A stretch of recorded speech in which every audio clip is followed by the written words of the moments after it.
Hmm, Assalamualaikum warahmatullahi wabarakatuh. Hari ini kita mari sama-sama belajar cara merawat rumah roller biar tidak gampang aus atau gampang oblak. Nah, di sini banyak sih teman-teman saya ngeluh, kenapa ya kok berisik di bagian rumah roller atau CVT-nya. Nah, dan ternyata ini penyebabnya. Nih kita perhatikan ya teman-teman. Kelihatan nggak? Kelihatan nggak oblaknya? Kelihatan pasti ya, kelihatan ya. Nah, disitulah penyebabnya. Nah, itu kenapa? Kok bisa seperti itu? Karena kita tidak sering mengecek atau servis di bagian daerah CVT.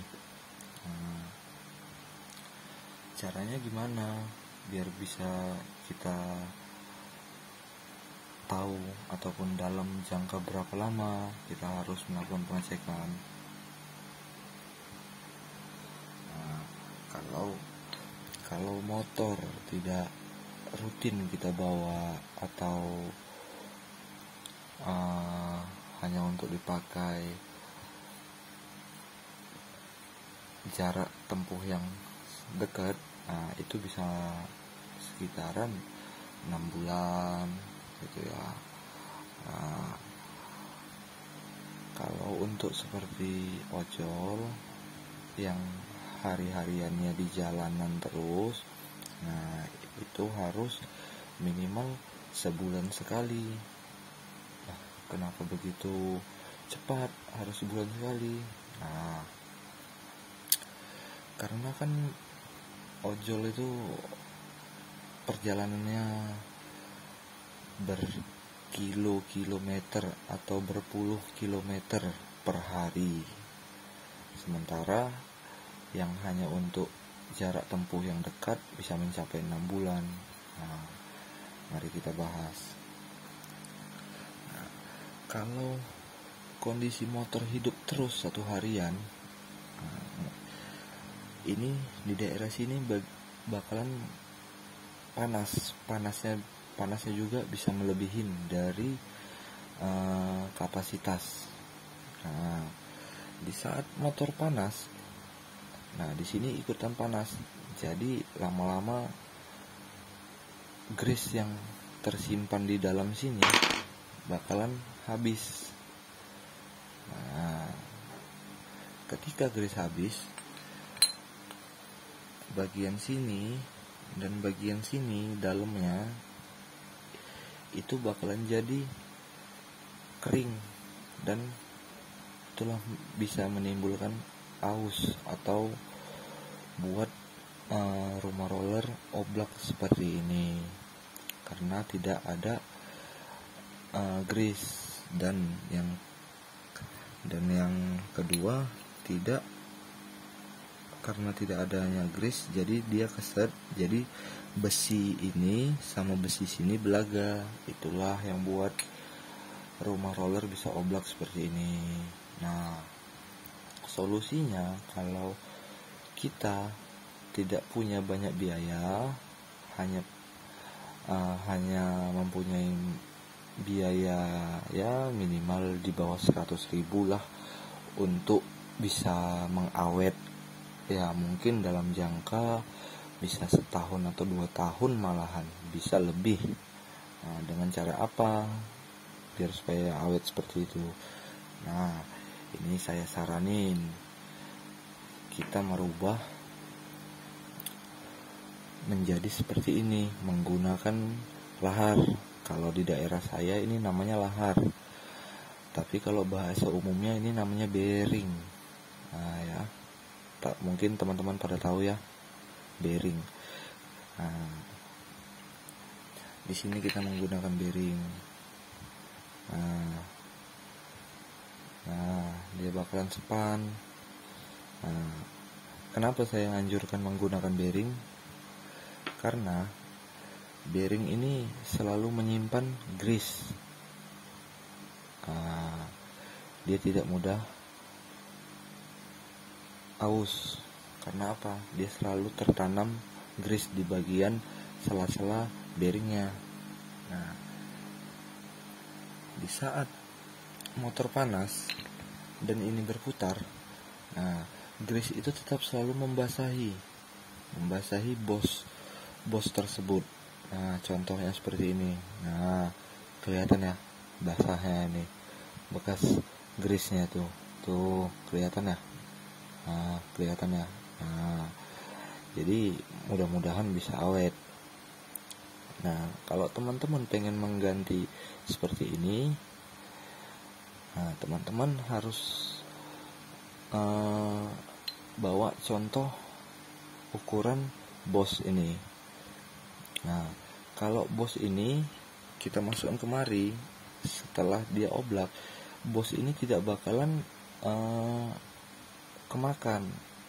Karena apa? Karena ini baja. Nah, yang kemakan itu yang bagian ini. Nah, karena ini tidak baja, ini besi biasa. Nah, paham ya teman-teman? Nah, kalau teman-teman pengen mengganti seperti ini, teman-teman pengen beli sendiri, nah teman-teman harus bawa ini bosnya. Nah, terus teman-teman bilang ke orang yang jual bearingnya atau ke orang bengkel.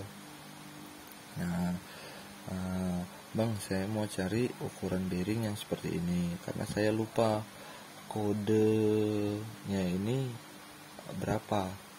Nah, yang saya ingat ukuran diameter luarnya ini teman-teman cari yang ukuran 28 mili. Nah, 28 mili. Nah, standarnya kan dia tidak ukuran 28 mili.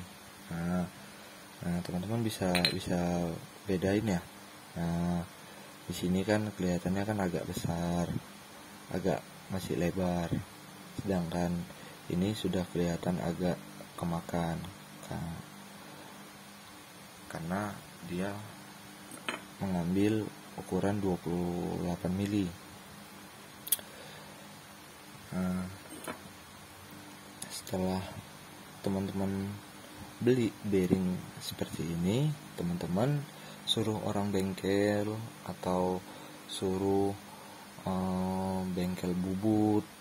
Teman-teman bilang ke orang bengkelnya, bang, saya mau buat lahar atau bearing tanam. Ini ukurannya, mungkin mereka sudah paham lah ya. Setelah teman-teman memasang bearing di rumah rollernya, teman-teman jangan lupa untuk nyuruh tukang bengkelnya dicuci, jadi bisa masuk atau tidak keset atau tidak, inilah istilahnya, tidak terlalu rapat gitu, harus ada dikasih celah sedikit ya. Itu saran saya kalau teman-teman jarang untuk melakukan pengecekan di bagian daerah CVT, terutama di bagian rumah roller, karena ini yang banyak orang ngeluh, terutama untuk di Honda. Kenapa cepet oblak dan cepet aus? Karena apa? Karena dia kekurangan tempat atau penyimpanan grease di bagian sininya ya. Nah, kalau teman-teman menggunakan ini ya mudah-mudahan bisa awet, karena saya sendiri sudah 8 bulan atau sekitar 9 bulanan gitu, dan selama beberapa bulan ini saya cuma sekali melakukan pengecekan dan saya lihat masih banyak, jadi tidak saya lakukan pengisian grease. Nah, di saat teman-teman sudah memasang seperti ini, jangan terlalu banyak mengisi grease. Karena apa? Takutnya begitu ini naik turun, nah jadi kan grease itu pada lari kemari, jadi takut lompat kemana-mana gitu, jadi menyebabkan licin di bagian CVT-nya atau di bagian puli sini ya. Nah, jadi cukup sekedarnya aja, sekedarnya pun itu bisa buat dalam jangka waktu bertahan beberapa bulan, bahkan bisa mencapai setahun. Nah, segitu aja saran dari saya, mudah-mudahan bermanfaat buat teman-teman ya. Dan satu lagi, kegunaannya pasang ini, rumah roller terasa lebih ringan. Ini contohnya ya, mudah-mudahan bisa menambah tenaga juga. Nah, mungkin segini saja video dari saya. Jangan lupa untuk di komen dan di like, di subscribe, dan jangan lupa juga tekan tombol loncengnya biar tidak ketinggalan ya. Mungkin di video berikutnya saya akan membahas di bagian cara merawat CVT bagian belakang atau bagian lonceng atau apalah namanya itu ya. Sekian video saya, terima kasih. Assalamualaikum warahmatullahi wabarakatuh.